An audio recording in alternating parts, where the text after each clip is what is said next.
चाणक्य नीति के 13वें अध्याय में आचार्य ने अनेक बार मनुष्य की श्रेष्ठता को स्वीकार किया है।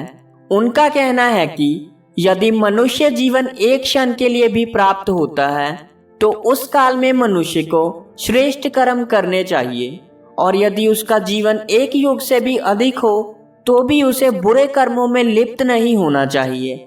चाणक्य कहते हैं कि मनुष्य को चाहिए कि जो समय बीत चुका है या जो समय आने वाला है, इसकी चिंता छोड़कर वर्तमान की ओर ध्यान दे। समस्याओं का समाधान उसी में निहित है। मनुष्य की सफलता उसके स्वभाव पर निर्भर करती है। वह स्वभाव से ही सज्जन पुरुषों और अपने माता पिता को प्रसन्न कर सकता है। महात्माओं का स्वभाव ही ऐसा होता है कि वह धन को तिनके के समान तुच्छ समझते हैं। यदि उनके पास आधिकारिक धन भी हो जाए तो भी वह अभिमान नहीं करते। वह उसी प्रकार नम्र होकर झुक जाते हैं जिस प्रकार फल से लदी हुई वृक्ष की शाखा। आचार्य का कहना है कि अपने बंधु बांधवों के प्रति कर्तव्य पूरे करते हुए उनसे इतना अधिक लगाव नहीं बढ़ाना चाहिए कि उनके बिछड़ने से कष्ट का अनुभव हो। जो व्यक्ति सदैव सतर्क रहते हैं और समय आने से पूर्व ही आने वाले कष्टों को रोकने के उपाय कर लेते हैं, ऐसे व्यक्ति अपना जीवन सुख से बिताते हैं।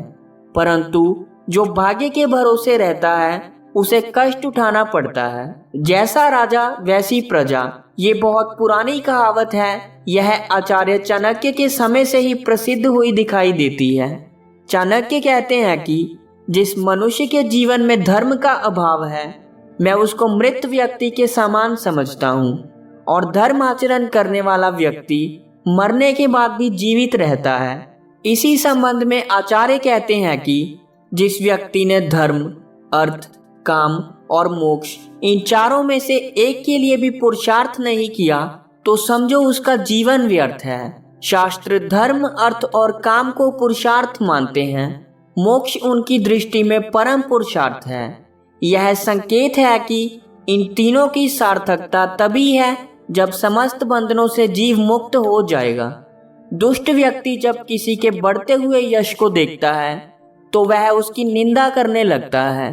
भगवान श्री कृष्ण ने भी मनुष्य के मन को ही मनुष्य का सबसे बड़ा मित्र और सबसे बड़ा शत्रु बताया है, क्योंकि उसके विचार ही उसे संसार की मोहमाया में फंसाए रखते हैं, जो उसके लिए बंधन के समान है। योगी मन को वश में करके उसके सभी बंधनों को काट फेंकते हैं। मनुष्य के कर्मों के संबंध में वह कहते हैं कि जिस प्रकार बहुत सी गौओं में भी बछड़ा अपनी माँ को पहचान लेता है और उसी के पीछे पीछे चलता है, उसी प्रकार मनुष्य के कर्म ही मनुष्य का साथ देते हैं। अर्थात वह जैसा कार्य करता है उसके अनुसार ही उसे फल भोगना पड़ता है।